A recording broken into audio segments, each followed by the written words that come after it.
తెలంగాణలో 50కి పైగా మున్సిపాలిటీలను కైవసం చేసుకుంటామని బీజేపీ నేత గువ్వల బాలరాజ్ తెలిపారు. అసెంబ్లీ పార్లమెంటు ఎన్నికల తర్వాత బీజేపీ రాష్ట్రంలో మరింత పుంజుకుందన్నారు. అభివృద్ధి లక్ష్యంగా కేంద్రంలో నరేంద్ర మోదీ సర్కారు పనిచేస్తుందని చెప్పారు. తెలంగాణలో అత్యధిక స్థానాలు కైవసం చేసుకుంటామని అంటున్న గువ్వల బాలరాజ్తో మా ప్రతినిధి Pradeep face to face.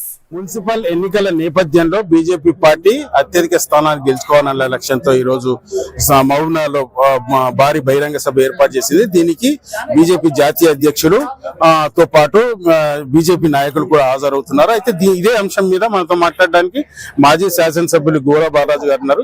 Sir, ప్రధానంగా ఈ మున్సిపల్ ఎన్నికల్లో మీ వ్యూహం ఏంటి? వాస్తవంగా భారతీయ జనతా పార్టీ పెద్ద వ్యూహాలు రచించేటువంటి పార్టీ కాదు. ప్రజలకు ఏమవసరం, దేశానికి ఏమవసరం, ఆ కోణంలోనే ఆలోచిస్తూ ముందుకు పోతా ఉంది. కాబట్టి 2 స్థానాలతో మొదలైనటువంటి భారతీయ జనతా పార్టీ ఈ రోజు ముచ్చటగా 3వసారి దేశంలో పాలన కొనసాగిస్తా ఉంది. 20 పైచిలుకు రాష్ట్రాల్లో భారతీయ జనతా పార్టీ అలై పార్టీలన్నీ కూడా కలిసి పాలనను అందిస్తా ఉన్నాయి. కాబట్టి ఈ రోజు భారతీయ జనతా పార్టీకి పూర్తి స్థాయిలో ప్రజల మద్దతు ఉంది.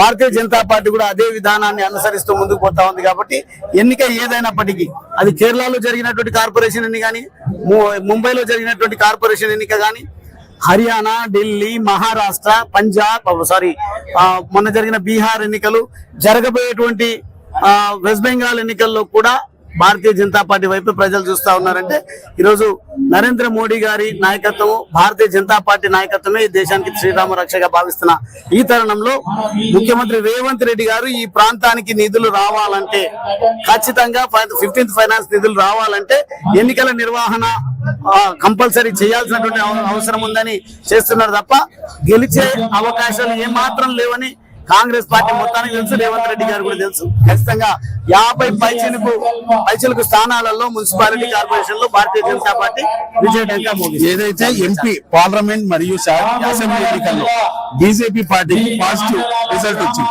అదే ఊపుతో మున్సిపాలిటీలోకి పోటీ చేయబోతున్నారు. ఎన్ని కైవసం చేసుకోవచ్చు? 50 పైచిలుకు స్థానాలలో మహబూబ్ నగర్ పార్లమెంట్ లో అయితే మాక్సిమం 70% వరకు భారతీయ జనతా పార్టీ విజయడంగా మోగిస్తున్నారు. చివరిగా ఈ సభ ద్వారా ఏం చెప్పదలుచుకున్నారు? నేను ఓటర్ మహాశయులకు విజ్ఞప్తి చేస్తా ఉన్నా, దేశం గురించి ఆలోచించండి, మన ధర్మం గురించి ఆలోచించండి. ఒక అవినీతి రహితమైనటువంటి పాలన ఏ రకంగా ఉంటుందో నరేంద్ర మోడీ గారి నాయకత్వం ద్వారా మనం అందరం కూడా అర్థం చేసుకుంటాం. ఈ రకమైనటువంటి అవినీతి రహిత పాలన దక్కాలంటే, కేంద్రం నుంచి నిధులు బాగా రావాలంటే, కేంద్రం ఈరోజు కాంగ్రెస్ పార్టీ ప్రభుత్వం మరియు రేవంత్ రెడ్డి కుండలు కొట్లాడుతున్నాయి, మమ్మల్ని చెప్పుల దొంగల్లాగా చూస్తా ఉన్నారని తానే చెప్పిన తర్వాత మనం అవివేకంతో గనక కాంగ్రెస్ పార్టీకి ఓటేసిన, బీఆర్ఎస్ పార్టీకి ఓటేస్తే జైళ్ల పాలు కావాల్సి వస్తుంది.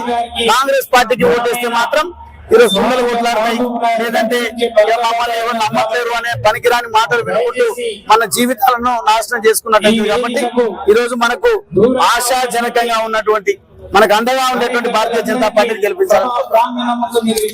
ఏదైతే రానున్న మున్సిపాలిటీలో 50కి పైగా స్థానాలను గెలుచుకునే దిశగా బీజేపీ పార్టీ ముందుకు పోతుందంటూ ఈ సభ ద్వారా బీజేపీ కొన్ని కార్యకర్తలకు దిశానిర్దేశం కూడా చేయనున్నట్టు కూడా గువ్వల బాలరాజ్ చెప్తున్నారు. ఇది ఇక్కడి తాజా పరిస్థితి. Pradeep Kumar, metro news, Mahabub Nagar.